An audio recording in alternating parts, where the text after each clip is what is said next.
Before we get into the story, leave a comment and let us know what city you're watching from. And don't forget to rate the story from 0 to 10 at the end. Enjoy the story. Emma stood at the edge of the rooftop terrace, her fingers trembling as she gripped the cold metal railing.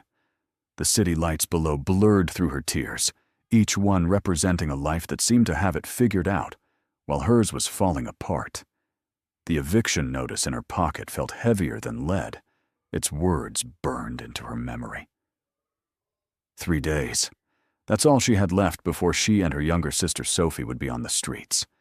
The medical bills from Sophie's surgery had drained every penny of their parents' life insurance, and now even their childhood home was slipping away. The corporate party behind her continued in full swing, the sound of champagne glasses clinking and polite laughter drifting through the glass doors. She shouldn't even be here. Her friend Madison, who worked in the building, had snuck her in, promising that networking at these events could lead to opportunities.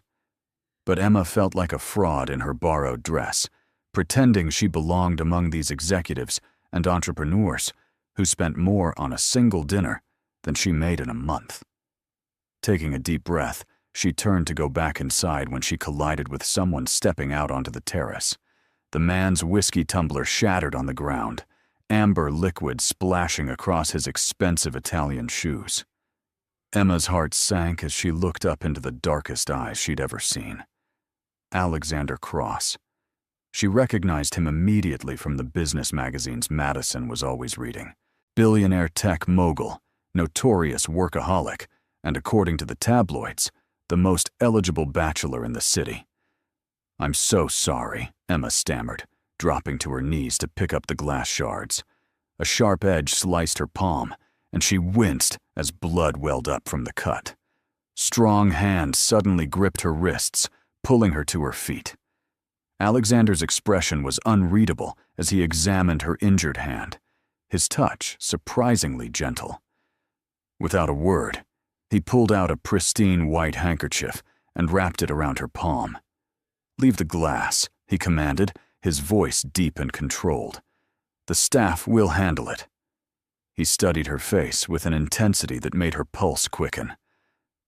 "You don't belong here." It wasn't a question. Emma's cheeks burned with embarrassment, but she lifted her chin defiantly. "Is it that obvious?" she asked. A ghost of a smile touched his lips. "The shoes," he said simply. "Designer dress, department store shoes. You're trying to fit in, but something tells me that's not why you're really here." Before Emma could respond, the terrace door burst open. A woman in a stunning red gown stormed out, her perfectly manicured nails glinting like claws. "Alexander, there you are. We need to talk about the wedding arrangements. Mother insists on the plaza, but I think the Rainbow Room would be far more intimate."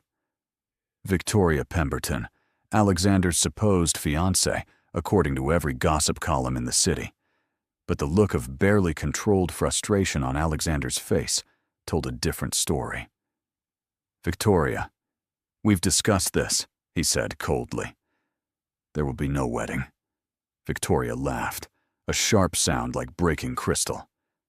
"Don't be ridiculous. Our families have been planning this merger for years. You need this marriage to secure the Morrison Industries deal, and you know it." She noticed Emma then, her eyes narrowing to slits. "And who is this? The help?" Something dangerous flashed in Alexander's eyes. He moved closer to Emma, his hand settling possessively on her lower back. "This is Emma," he said smoothly, though he couldn't possibly know her name. "My fiancée." The words hung in the air like a challenge. Emma's mouth fell open in shock, but Alexander's grip tightened in warning. Victoria's face turned an alarming shade of red. "You're what?" she shrieked. "This is absurd. You can't just—" But Alexander was already guiding Emma toward the door. "If you'll excuse us, Victoria, we were just leaving." He leaned close to Emma's ear, his breath warm against her skin. "Play along," he whispered. "I'll make it worth your while." They moved through the party like a force of nature, Alexander's presence parting the crowd effortlessly.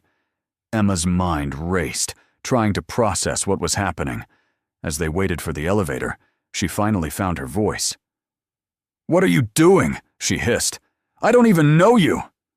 The elevator doors slid open, and he guided her inside. Once the doors closed, he released her and stepped back, running a hand through his dark hair. "I need a wife," he said bluntly. "Not a real one.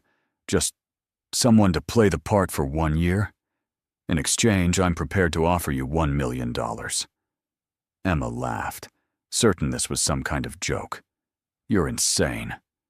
But Alexander's expression remained deadly serious. "The Morrison Industries deal requires me to be married. It's an old-fashioned company, family values and all that.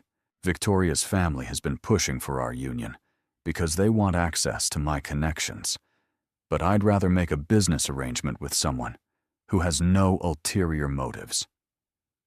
The elevator descended in silence as Emma tried to wrap her mind around his proposition. $1 million would solve everything. Sophie's medical bills, the mortgage, college tuition, everything. But pretend to be married to this stranger for a year?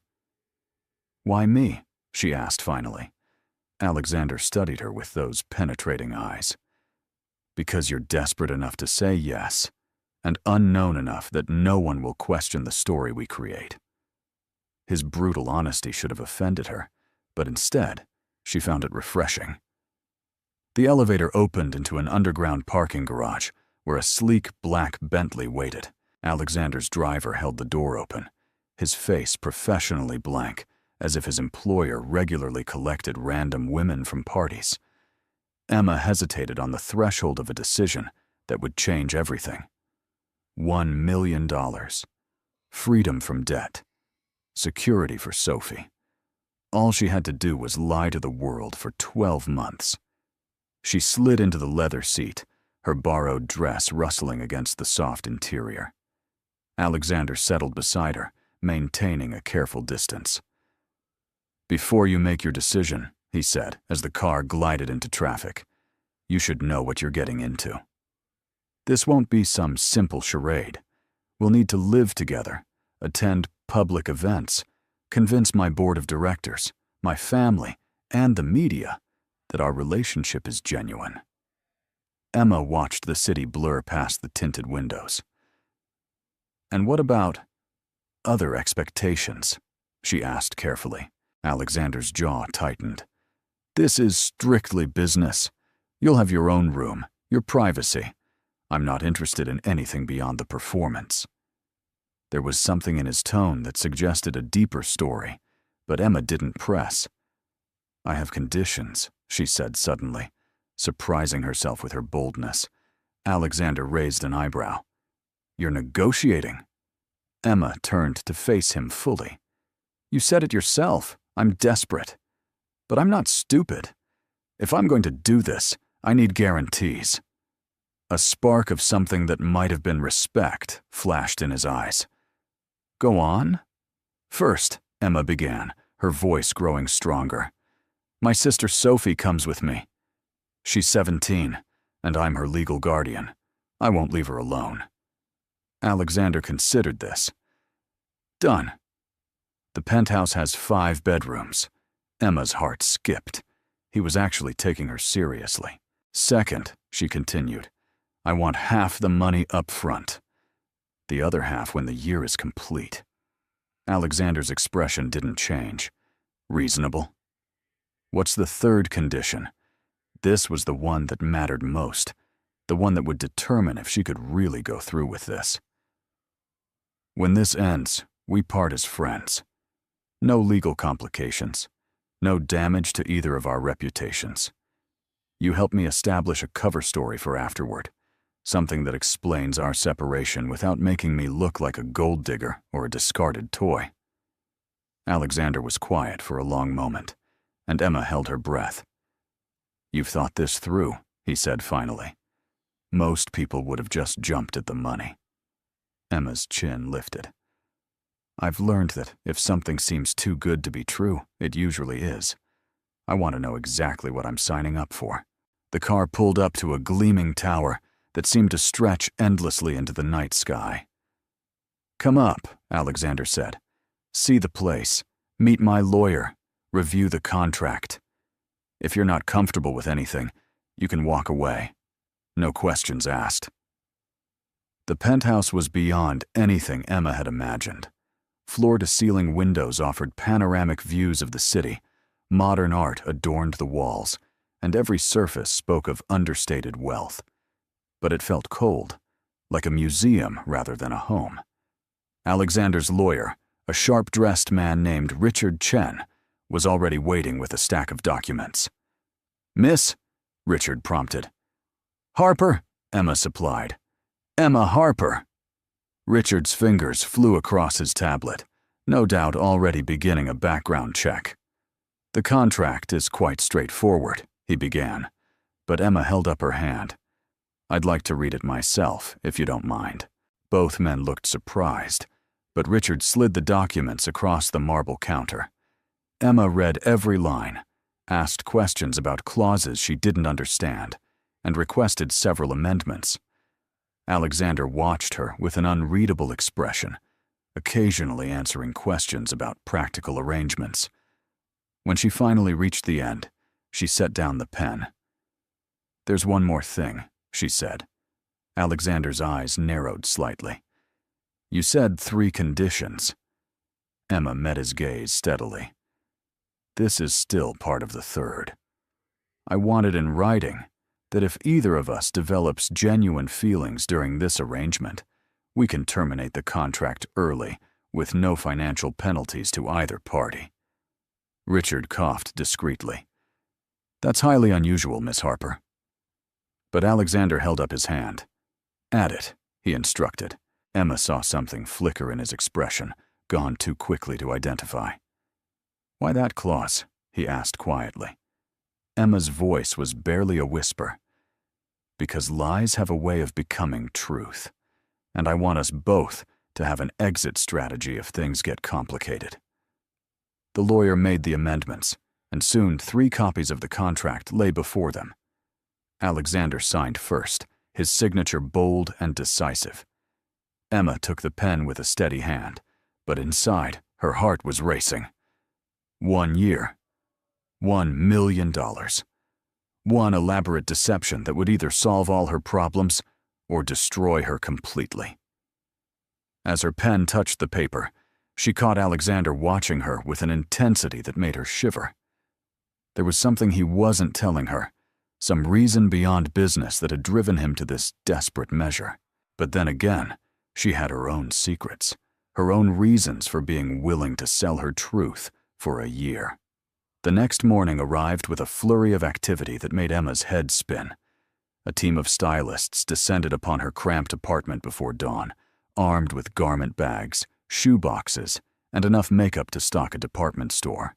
Sophie sat on the couch, mouth agape, as their modest living room transformed into a makeshift salon. "Emma, what is happening?" Sophie whispered, clutching her coffee mug like a lifeline. Emma had told her sister the basics the night before, leaving out the more complicated emotions swirling in her chest. Sophie had been skeptical, but ultimately supportive, especially when Emma explained that the arrangement would pay for her college education and ensure they kept their home. "We're creating a backstory," announced Miranda, the lead stylist, a whirlwind of efficiency and designer heels. "Mr. Cross has instructed us to craft an image that's believable. You're to be a successful art curator who caught his eye at a gallery opening 6 months ago. You've been dating secretly to avoid media attention." She held up a sophisticated navy dress. "This is what you wore when you first met him." Emma fingered the expensive fabric, noting the price tag had been removed. This single dress probably cost more than 3 months of her rent. "An art curator?" she asked. Miranda nodded briskly. "You have a master's degree from Columbia, spent 2 years working at the Guggenheim, and now run a small but exclusive gallery in Soho. Don't worry, we've created an entire digital footprint to support this. By noon today, anyone searching for Emma Harper will find a carefully curated professional history. The transformation was remarkable. Emma's wild curls were tamed into elegant waves, her face subtly enhanced with makeup that made her look polished, but natural. The clothes were understated but expensive, the kind of quality that whispered rather than shouted wealth. When she looked in the mirror, she barely recognized herself. Alexander arrived at precisely 11 o'clock, looking devastatingly handsome in a charcoal suit. His eyes swept over her appearance with approval before landing on Sophie. "You must be the sister," he said, extending his hand. "Sophie, right?" Sophie shook his hand warily. "And you're the guy fake marrying my sister for $1 million. Alexander's lips twitched. Accurately summarized, the movers arrived shortly after, efficiently packing what few belongings Emma and Sophie wanted to take to the penthouse. Most of their furniture would stay, the apartment maintained as part of the cover story. If anyone investigated, they would find evidence of Emma's supposed successful career, complete with fabricated bank statements showing steady income from her non-existent gallery. The ride to the penthouse was quiet. Sophie stared out the window, while Emma reviewed the dossier Miranda had prepared. Her fictional life was impressively detailed, including past relationships, education history, and even a collection of art reviews she'd supposedly written for various publications. "You'll need to memorize all of this," Alexander said quietly. "My mother has a private investigator on retainer. She'll dig into your background the moment she hears about our engagement." Emma looked up from the papers. "Your mother doesn't know about this." Alexander's expression darkened. "My family will be informed at dinner tomorrow night. I suggest you prepare yourself. Eleanor Cross doesn't approve of anyone easily, especially women who get involved with her son." The warning in his tone was clear. The penthouse felt different in daylight.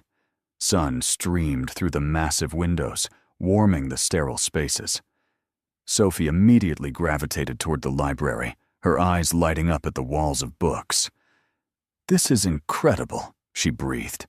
Alexander watched her with an unreadable expression. "You're welcome to use anything in the penthouse," he told her. "Consider it your home for the duration of our arrangement." Emma spent the afternoon studying her new identity, while Alexander worked in his home office. Occasionally, she would catch him watching her from the doorway, but he would quickly retreat when their eyes met. There was a tension between them, an awareness that made the air feel charged. That evening, he joined them for dinner, a casual meal that Sophie had insisted on cooking. "So," Sophie said, pointing her fork at Alexander, "what's your deal? Why does a billionaire need a fake wife?" Emma nearly choked on her wine. "Sophie," but Alexander seemed amused rather than offended. "Fair question. The simple answer is that the business world still operates on outdated principles. The Morrison board believes a married man is more stable, more trustworthy. Their contracts are worth $2 billion to my company." Sophie considered this. "And the complicated answer?" Alexander's eyes flickered to Emma.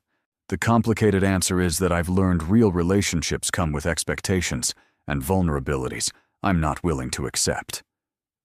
There was pain hidden beneath his words, old wounds that hadn't healed. Emma found herself wanting to know more, to understand what had made him so guarded. After dinner, Sophie retreated to her room to video chat with friends, leaving Emma and Alexander alone on the terrace. The city sparkled below them, a tapestry of lights and lives.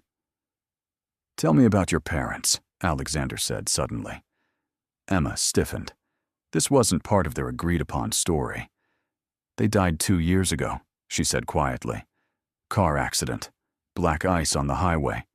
She felt rather than saw him move closer. "I'm sorry. That must have been devastating." Emma wrapped her arms around herself, suddenly cold despite the warm evening. "Sophie was only 15. I had to drop out of my actual master's program to take care of her. Not quite the Columbia degree in your fictional biography. She attempted a laugh, but it came out brittle. Alexander was quiet for a moment, then shrugged out of his suit jacket and draped it around her shoulders. The gesture was unexpectedly gentle. "My father died when I was 22, he said, his voice low. Heart attack at his desk. He literally worked himself to death. My mother never recovered from losing him. She channels her grief into controlling every aspect of my life she can reach." The vulnerability in his confession made Emma turn to look at him. In the soft light from the apartment, he looked younger, less armored. "Is that why you're really doing this?" she asked. "To get her off your back about marriage?" Alexander's jaw tightened. "Partially, but also because Victoria's family has been maneuvering for years to force a merger through marriage. Her father holds enough board seats to make my life difficult if I don't find an alternative soon." He turned to face her fully. "You're my escape route, Emma, and I'm yours." The weight of their mutual desperation hung between them. Emma pulled his jacket tighter around herself, breathing in the subtle scent of his cologne. "We should establish ground rules," she said, "beyond what's in the contract." "Day-to-day things," Alexander nodded. "Such as?" "Public displays of affection," Emma began. "What's expected?" Alexander considered this. "Hand-holding at events. The occasional kiss for cameras. Nothing you're uncomfortable with." Emma felt heat rise in her cheeks. "And in private?" His eyes darkened slightly. "In private, we maintain appropriate boundaries. Separate bedrooms, separate lives. We're roommates playing a part, nothing more." The next evening, Emma stood before the mirror in her bedroom, adjusting the elegant black cocktail dress Miranda had selected for dinner with Alexander's mother. Her hand shook slightly as she fastened the diamond earrings Alexander had presented her with that morning. "They need to believe you belong in my world," he'd said, his fingers brushing her neck as he'd helped with the clasp. Sophie knocked and entered, whistling low. "You look like a movie star." Emma managed a weak smile. "I feel like I'm going to throw up." Sophie moved behind her, resting her chin on Emma's shoulder as they looked at their reflections. "You're doing this for us," Sophie said quietly. "But also, that man looks at you like you're something special." "Maybe this doesn't have to be as fake as you think."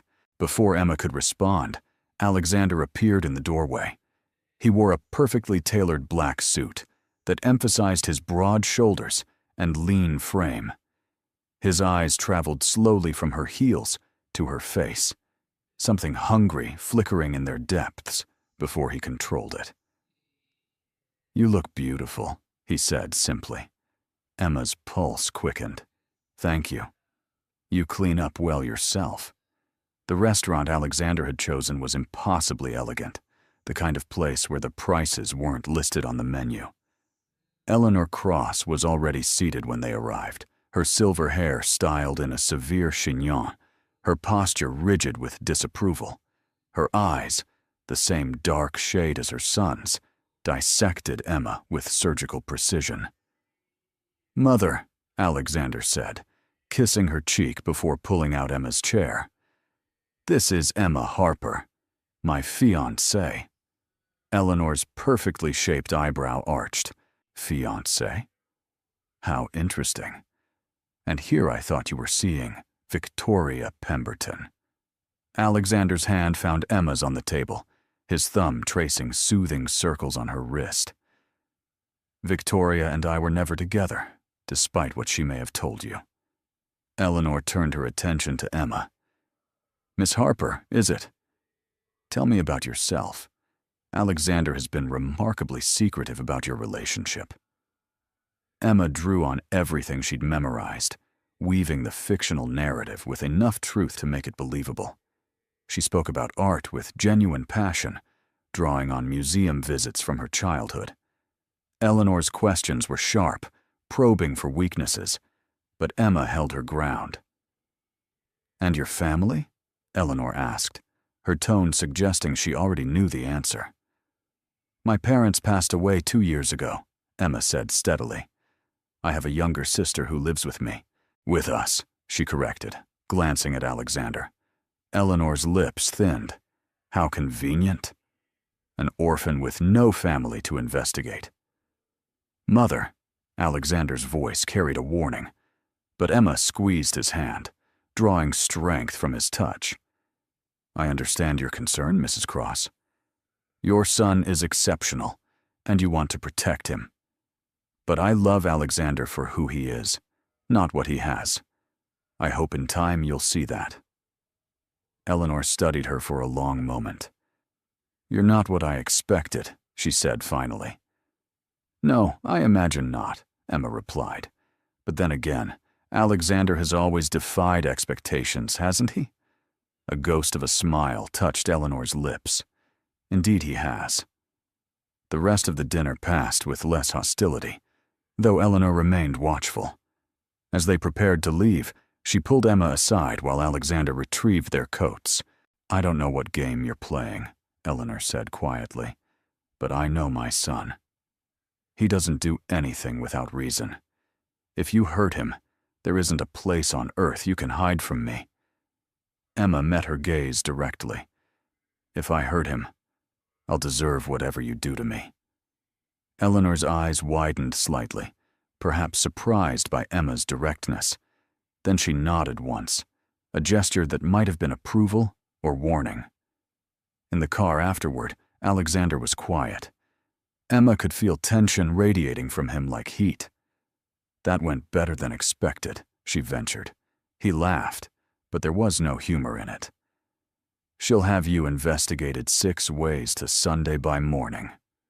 "The identity will hold up, though, right?" Emma asked anxiously. Alexander nodded.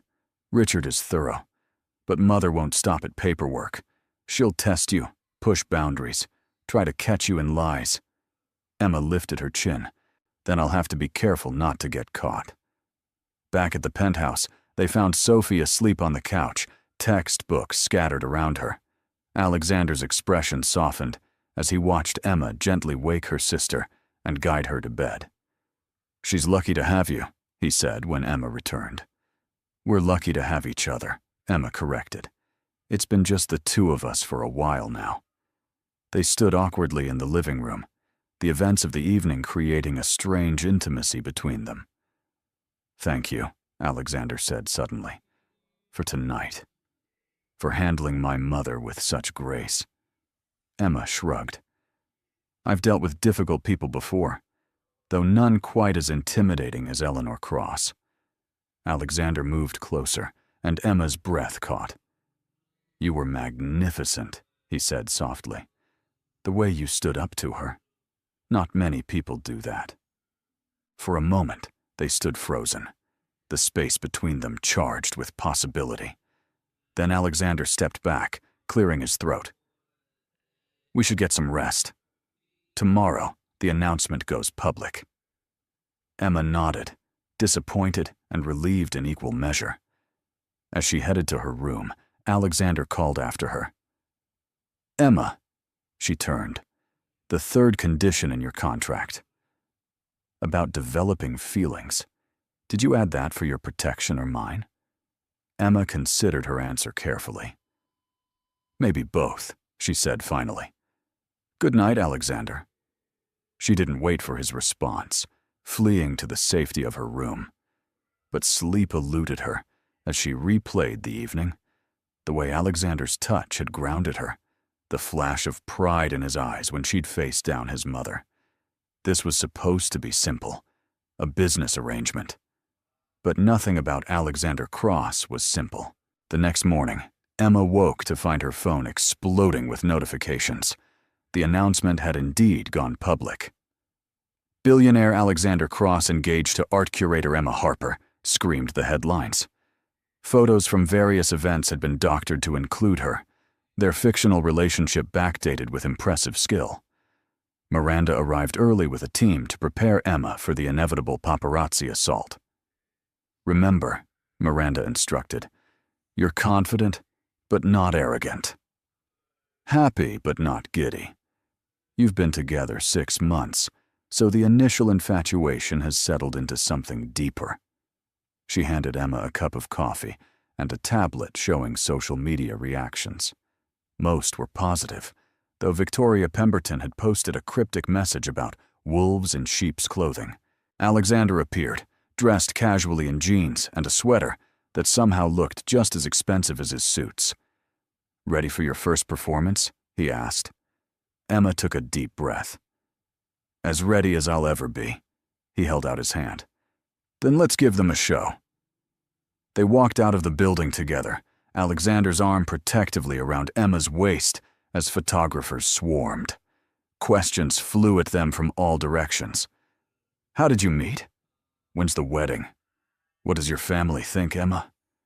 Alexander fielded questions with practiced ease, while Emma smiled and leaned into him, playing the part of the besotted fiancé. Then a reporter pushed forward with a nasty smile. "Miss Harper, how does it feel to go from nobody to somebody overnight? And what happened to your last boyfriend, David Chen? He seems to have vanished from social media right around the time you supposedly met Mr. Cross." Emma's blood ran cold. There was no David Chen in her real history, but apparently there was in her fictional one. She had no idea how to respond. Alexander felt Emma tense beside him and smoothly intervened. "David and Emma parted amicably before we met. He's actually working abroad now, which is why his social media presence has diminished. We wish him nothing but the best." His voice carried just enough authority to shut down further questions on the topic. He guided Emma toward the waiting car, whispering in her ear to any observers looking like sweet nothings, but actually saying, "David Chen, art dealer, Tokyo, 2-year relationship, ended 7 months ago." Once safely in the car, Emma released a shaky breath. "That was terrifying.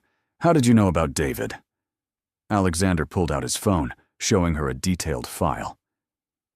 "I memorized your fictional history too. We're partners in this, Emma. I won't let you fail." The intensity in his voice made her stomach flutter.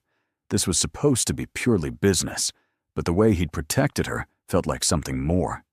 They spent the rest of the day making strategic appearances, a casual lunch at a trendy bistro where they were sure to be photographed, a visit to an art gallery where Emma could demonstrate her supposed expertise. She found herself relaxing into the role, especially when Alexander seemed genuinely interested in her opinions about the paintings. "You really know your art," he said, surprised, as she explained the technique behind a particularly complex piece. "I might not have a Columbia degree, but I've loved art since I was little," Emma admitted. "My mom was a Sunday painter. She taught me to see the story behind every brushstroke." Alexander studied her with those dark eyes that seemed to see too much. "Tell me more about her." As they moved through the gallery, Emma found herself sharing real memories, forgetting for a moment that this was all pretend. That evening, they attended a charity gala, their first major public appearance as a couple. Emma wore a stunning burgundy gown that Alexander had personally selected. "You have good taste," she said, as he helped her with her necklace, his fingers brushing against her neck and sending shivers down her spine. "You make it easy," he replied, his voice rougher than usual. The ballroom was filled with the city's elite, all eager to get a glimpse of Alexander Cross's mysterious fiancée. They moved through the crowd like dancers, Alexander always knowing exactly when to touch her arm, when to lean in close, when to laugh at her comments. To anyone watching, they looked perfectly in love. Victoria Pemberton made her appearance halfway through the evening, wearing a dress designed to draw every eye. She sauntered over, champagne flute in hand, malice in her smile. "Emma, darling, don't you look quaint?" Emma smiled sweetly. "Victoria, how lovely. That's quite a dress. Very bold." Victoria's eyes narrowed at the subtle insult. "I hope you know what you're getting into," Victoria said, loud enough for nearby guests to hear. "Alexander can be quite demanding. He goes through assistants like tissue paper. I can't imagine he'll be any different with wives. Alexander's hand tightened on Emma's waist, but before he could respond, Emma laughed lightly. Oh, Victoria, you misunderstand. I'm not his assistant, and I won't be just his wife. I'm his partner. There's a difference, though I wouldn't expect you to understand that. She turned to Alexander with a look of such genuine adoration that even she almost believed it. Dance with me? Alexander led her onto the dance floor, pulling her close as a slow song began. That was impressive, he murmured against her ear. Victoria's been a thorn in my side for years. Emma looked up at him. Nobody talks about you that way when I'm around. Fake fiancé or not, I've got your back. Something shifted in Alexander's expression. His hand splayed across her back, drawing her closer until their bodies were perfectly aligned. Careful, Emma. You almost sound like you care. The words were teasing, but his eyes were serious. Maybe I do, she whispered, then caught herself. I mean, we're partners. Partners look out for each other. The song ended, but Alexander didn't release her immediately. They stood frozen on the dance floor, other couples moving around them, lost in a moment that felt all too real. Finally, someone cleared their throat nearby, breaking the spell. Richard Chen stood there, looking apologetic. Mr. Cross, there's an urgent call from Tokyo. Alexander's expression immediately shifted to business mode. He excused himself, leaving Emma to navigate the party alone. She managed well enough, making small talk with other guests, but she felt his absence like a physical thing. When he returned 20 minutes later, his face was grim. We need to leave, he said quietly. In the car, he explained, there's been an issue with the Morrison deal. They want to meet you, this weekend, in their family home in the Hamptons. Emma's stomach dropped. But I've only been preparing for a few days. What if I mess up? Alexander took her hand, his thumb stroking across her knuckles in a gesture that was becoming familiar. You won't mess up. You've already proven you can handle whatever comes your way. My mother, Victoria, the media circus. The Morrisons will be easy compared to that. Emma wasn't convinced, but she nodded anyway. Back at the penthouse, Sophie was waiting up, eager to hear about the gala. As Emma recounted the evening, carefully editing out the moments that had felt too personal, she noticed Alexander watching from the doorway. When their eyes met, he smiled slightly before disappearing into his office. Sophie noticed too. He really cares about you, she said. It's just an act, Soph. We're both playing parts, Emma insisted. But Sophie shook her head. I've seen acting. That's not what this is, at least not anymore. Before Emma could argue, Sophie hugged her good night and headed to bed, leaving Emma alone with her confused thoughts. She found Alexander on the terrace, a glass of scotch in hand, staring out at the city. Couldn't sleep either, he asked without turning. Emma joined him at the railing. Too keyed up, I guess. Tonight was intense. Alexander nodded slowly. You handled everything perfectly. You're a natural at this. Or maybe I'm just a good liar, Emma said, a bitter edge to her voice. Alexander turned to face her. No, you're one of the most honest people I've ever met. Even when you're playing a part, there's truth in it. That's why people believe us. Emma looked up at him, struck by the sincerity in his voice. Sometimes I forget what's real and what's not, she admitted. What feels real to you? Alexander asked, moving closer. Emma's heart raced as she looked into his eyes. This, she whispered. Right now. You and me, without the cameras and the audience. This feels real. Alexander reached up, his hand cupping her cheek. Emma. But before he could finish, a sharp ring cut through the moment. His phone. The Morrison lawyers in Tokyo again. Frustrated, Alexander answered, switching immediately into business mode. Emma watched him pace, speaking in clipped tones about contracts and clauses, and realized this was his reality. Deals and negotiations, and an empire to run. She was just a temporary addition, a solution to a problem. The moment on the terrace had been an anomaly, nothing more. The trip to the Hamptons required extensive preparation. Miranda arrived with a weekend's worth of appropriate clothing, each outfit carefully selected to project the right image. Casual wealth, understated elegance, the kind of woman who belonged in Alexander Cross's world. Emma practiced conversations with Richard, learning about Alexander's business dealings, his history with the Morrison family, the delicate negotiations that hinged on this meeting. James Morrison is traditional, Richard explained. He believes in family values, stability, legacy. His wife, Patricia, comes from old money. She'll be evaluating you as potential mother material for future Cross heirs. Emma nearly choked on her coffee. Children? We haven't even discussed that part of the story. Alexander entered the room, having overheard. We want two, a boy and a girl, traditional names. We'll raise them here in the city but spend summers in the Hamptons.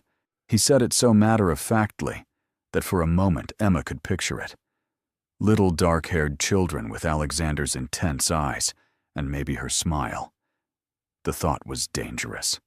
The drive to the Hamptons was quiet, both of them lost in preparation for the performance ahead. The Morrison estate was breathtaking, a massive colonial mansion surrounded by manicured gardens and overlooking the ocean. James and Patricia Morrison greeted them warmly, though Emma could feel the assessment beginning immediately. Emma, dear, Alexander tells us you're in the art world, Patricia said, as she led them through the house. You must see our collection. James has been acquiring pieces for decades. The collection was impressive, and Emma found herself genuinely enjoying discussing the works with James, who was passionate and knowledgeable. Your fiancée has excellent taste, Alexander, James said approvingly. Where did you find her? Alexander's arm slipped around Emma's waist. She found me, actually. Told me off for not understanding a Basquiat at a gallery opening. I was intrigued by anyone brave enough to lecture me about art. Emma played along, adding details that felt natural. He was trying to impress some clients by pretending he understood abstract expressionism. I couldn't let him embarrass himself. The Morrisons laughed, charmed by the story. Patricia pulled Emma aside while the men discussed business. You're not what I expected, Patricia said, echoing Eleanor Cross's words. Alexander has always dated a certain type, ambitious, cold, suitable for mergers rather than marriages. You're different. Emma chose honesty, or at least a version of it. I never expected Alexander either, but sometimes the best things in life are the ones you don't see coming. Patricia smiled warmly. I couldn't agree more. James and I met when I was waitressing to pay for college. His parents were horrified.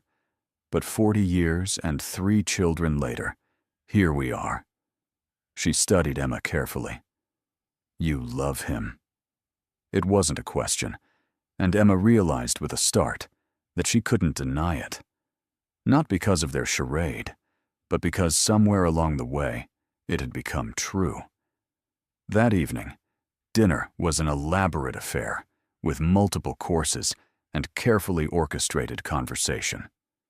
Emma found herself seated between James and his eldest son, Thomas, who ran the European division of Morrison Industries. Thomas was charming, but probing, asking subtle questions designed to trip her up. But Emma had learned from the best, watching Alexander navigate similar waters with ease.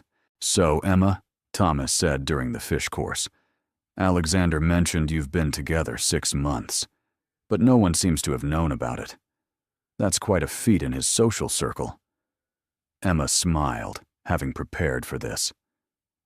We wanted to be sure about each other before dealing with public scrutiny. Alexander's previous relationships taught him the value of privacy.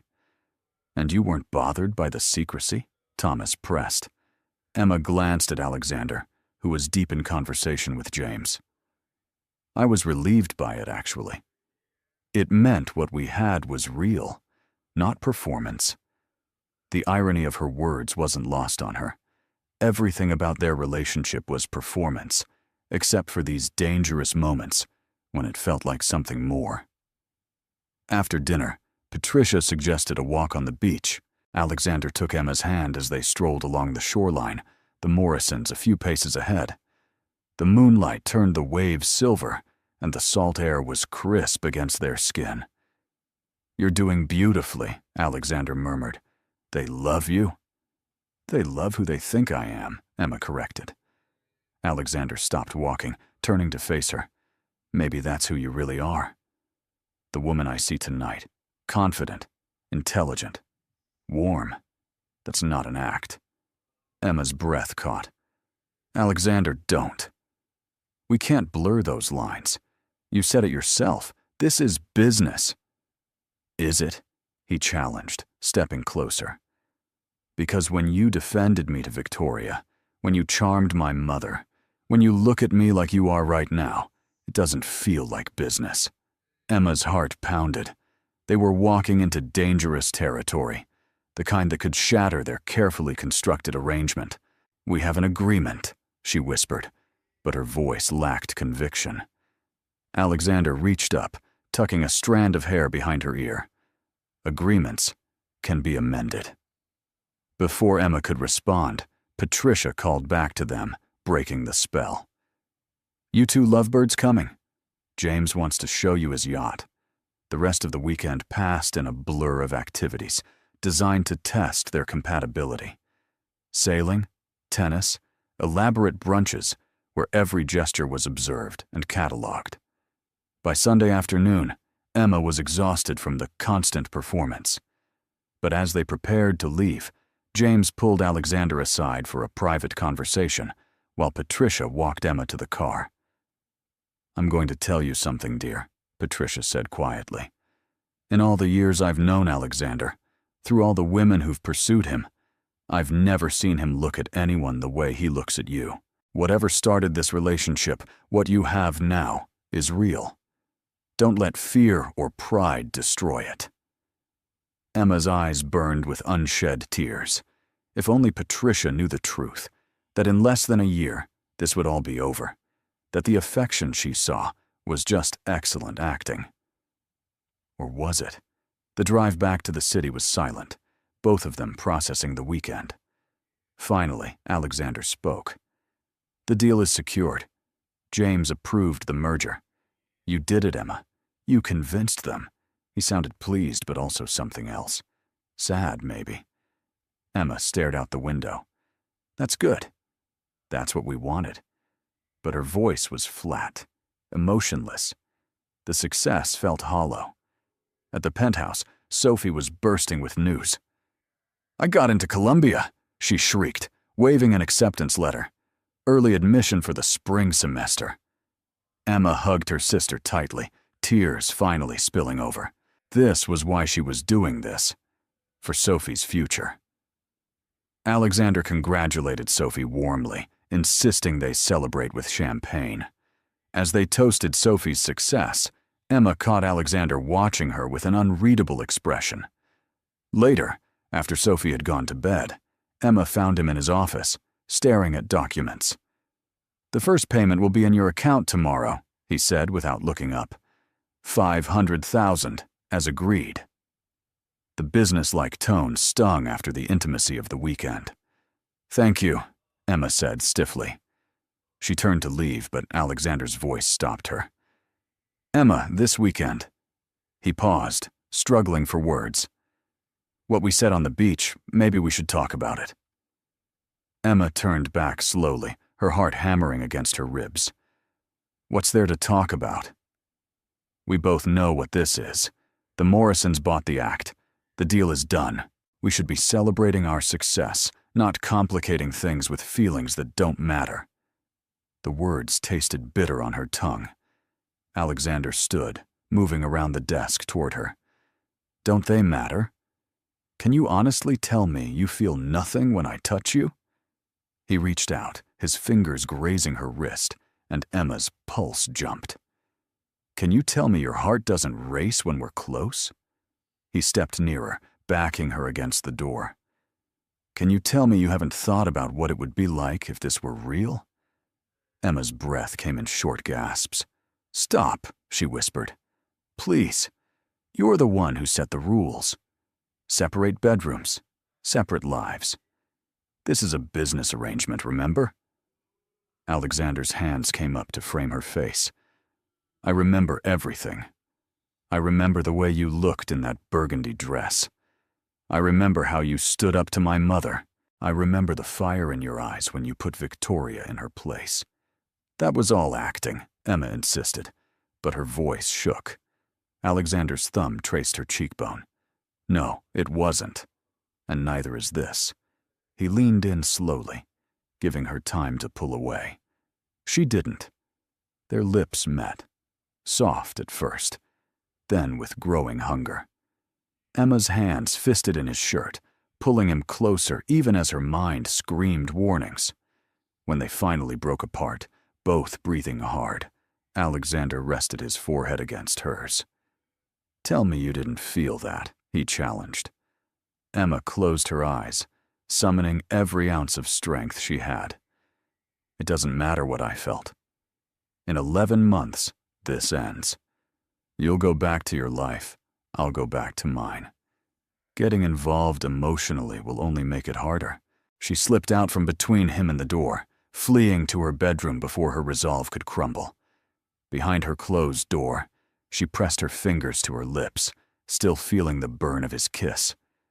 This was exactly what she'd been afraid of when she'd insisted on that third condition. Lies becoming truth. Fiction becoming real.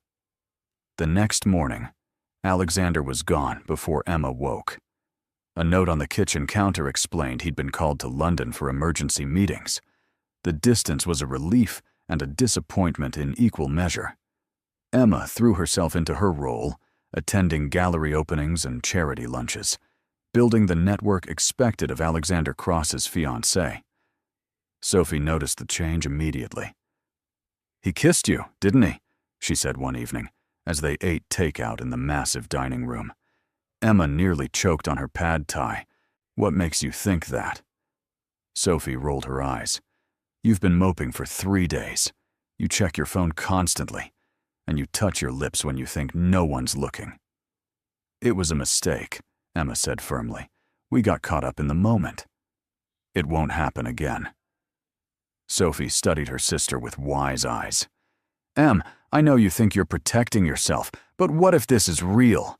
What if you're throwing away something amazing because you're scared? Of course I'm scared, Emma exploded. I'm scared of falling for someone who's paying me to pretend. I'm scared of what happens when the year ends and I have to walk away.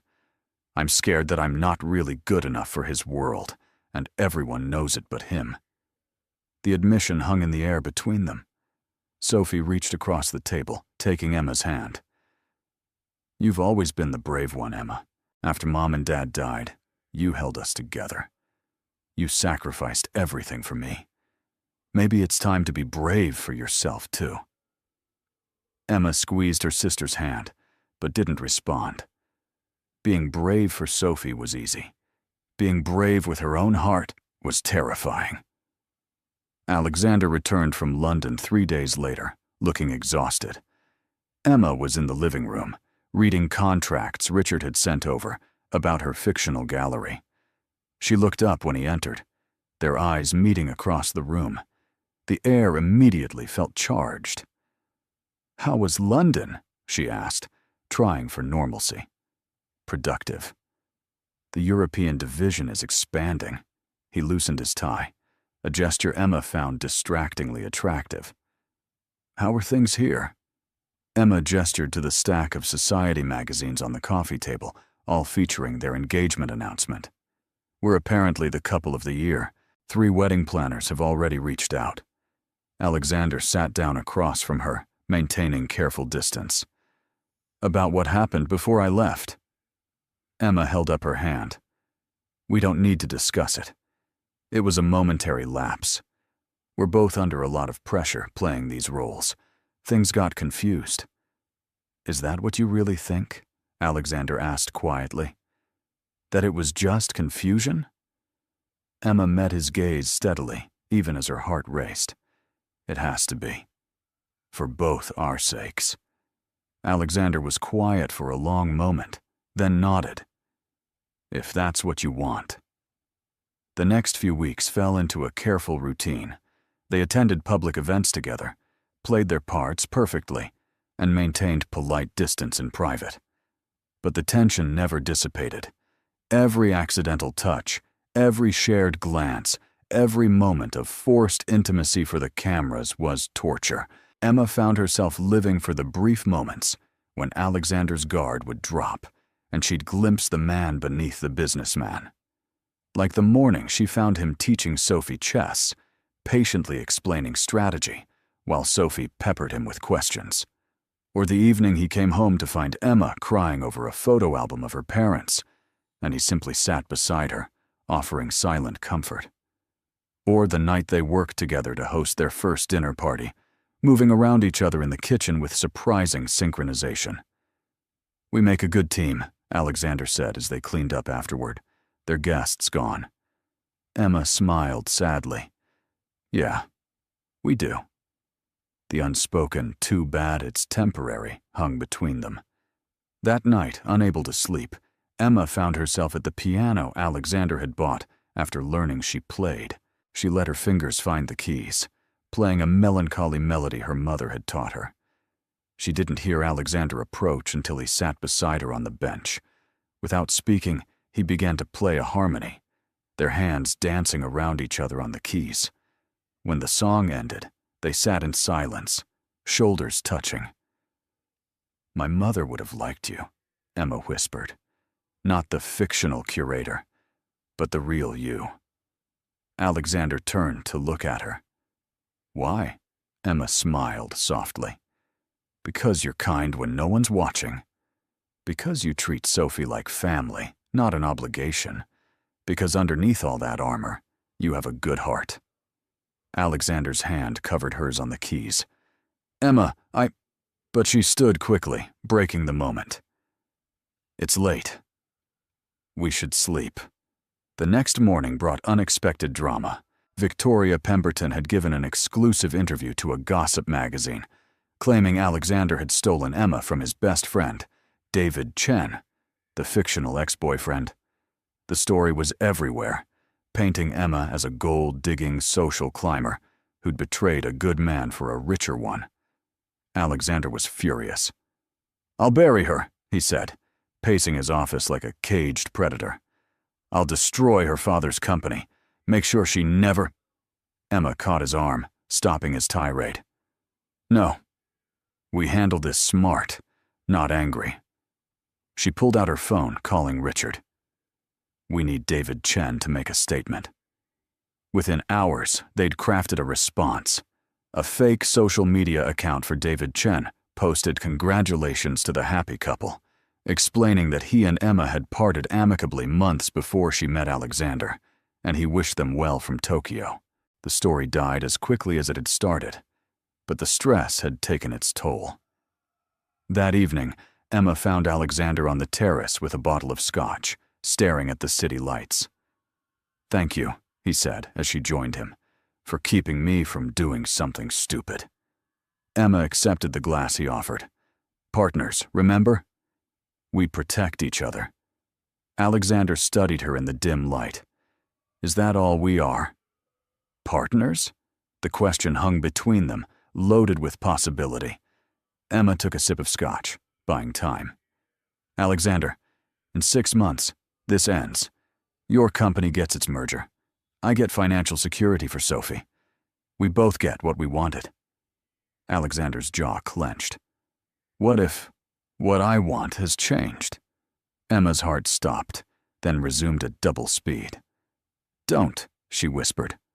"Please don't make this harder than it has to be." Alexander set down his glass and moved closer. "What if I don't want it to end? What if I want to make this real?" Emma's eyes filled with tears. "You don't mean that. You're just caught up in the performance. Once the year is over, You'll remember why you wanted a fake relationship instead of a real one. You don't know what I want, Alexander said, frustration evident in his voice.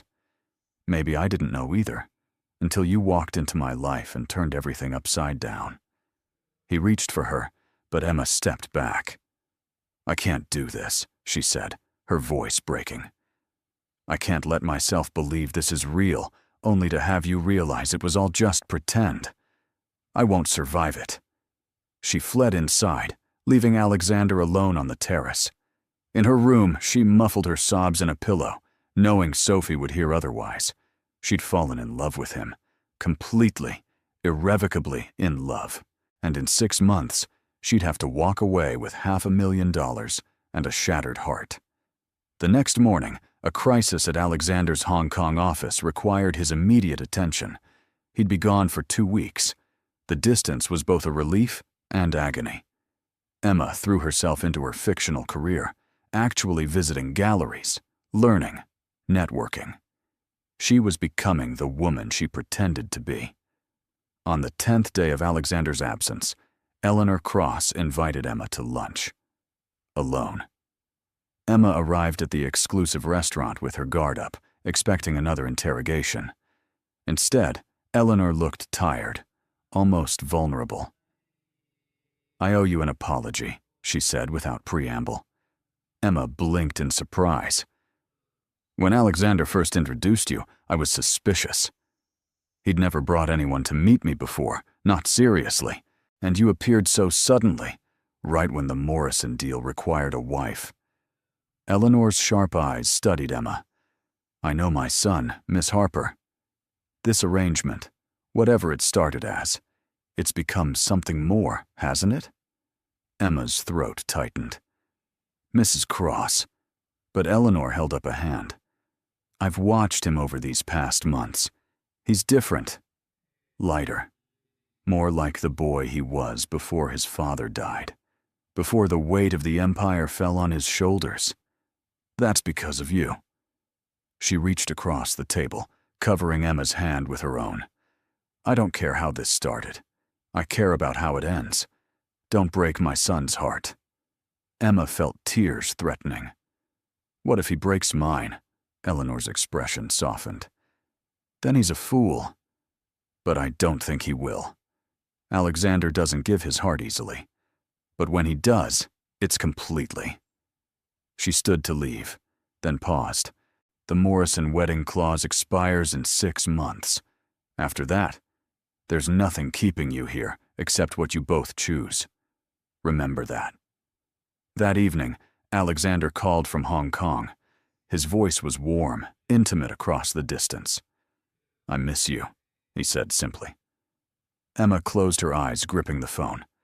How's the crisis? She deflected. Handled. I'll be home in 3 days. Home. The word sent a shiver through her. Alexander, your mother came to see me.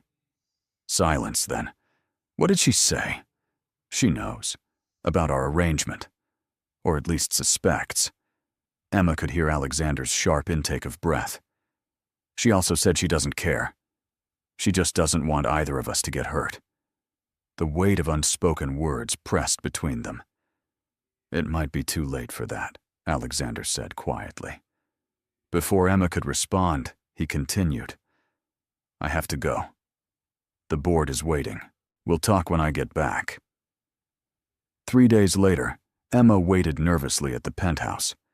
Sophie was at a friend's place studying, giving them privacy for the conversation Emma knew was coming. When Alexander walked through the door, looking exhausted, but gorgeous in his rumpled suit, her heart leaped. Without thinking, she ran to him, throwing her arms around his neck. He caught her, holding her tight against him. God, I missed you, he murmured into her hair. Emma pulled back, remembering herself. Sorry, I was worried. You sounded so tired on the phone. Alexander's hands framed her face. Emma, we need to talk, really talk. No more dancing around this. They sat on the couch, facing each other. Alexander took her hands. When I proposed this arrangement, I thought I was in control. I thought I could keep it purely business. But from that first night, when you stood up to me about your conditions, when you insisted on protecting us both from complications, I knew you were different.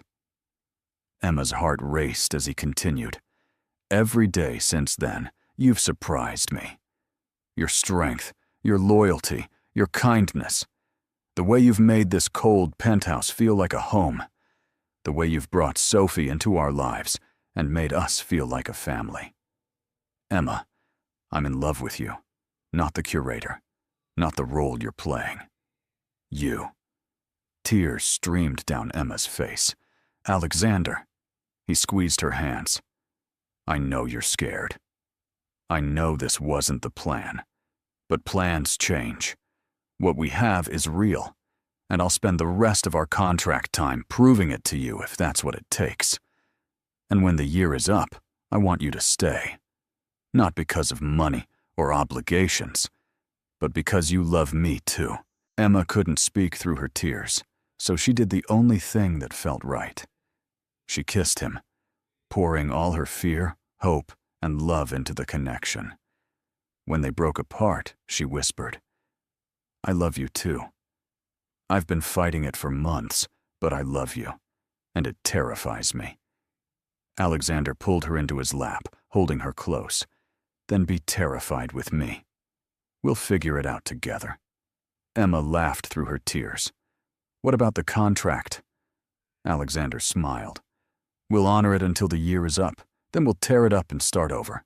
A real relationship, no contracts, no obligations. Just us. And Sophie? Emma asked. Alexander's expression softened. Sophie is family. She stays as long as she wants. Forever, if that's what you both choose. Emma kissed him again, feeling the walls she'd built crumbling. So what now? Alexander grinned, looking younger than she'd ever seen him. Now, we stop pretending. The world thinks we're in love. Let's show them they're right.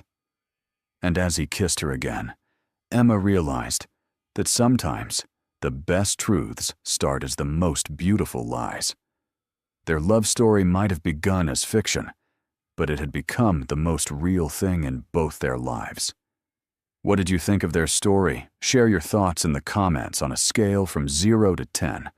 What's your rating? Subscribe to the channel and turn on notifications to follow all our stories, and check out more emotional stories by clicking on the end screen.